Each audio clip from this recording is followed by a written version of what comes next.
Welcome to Wildflower. My name is Romina Rasmussen and I am the pastry chef at Le Madeleine in Salt Lake City, Utah. Today we're going to make a banana bread pudding, or at least it's going to taste like a banana bread, but we're actually going to use about 4.5 cups of just day-old bread. Any kind of white bread, like a French loaf, Italian loaf, would work great for this.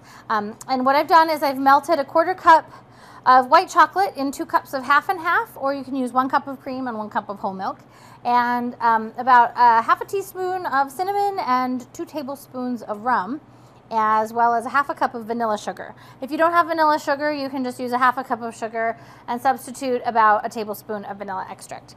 That will work just fine. But vanilla sugar is always a nice thing to have on hand because it adds a little extra something special to your cup of coffee or a hot chocolate. So we always have some here at the bakery just ready to go. So what I'm going to do is I'm going to add just a little bit of my cream mixture to my eggs just so that it doesn't cook it. This is called tempering, and that will get it. This will warm up my eggs but not cook them so that it's okay when I add them back in. I will end up with a nice homogeneous mixture. And so to this, I am going to add my diced bananas. It's about 2 bananas. I'm going to mix that in. And I'm actually going to throw all the bread in there as well, and I'm going to let it soak for just a few minutes.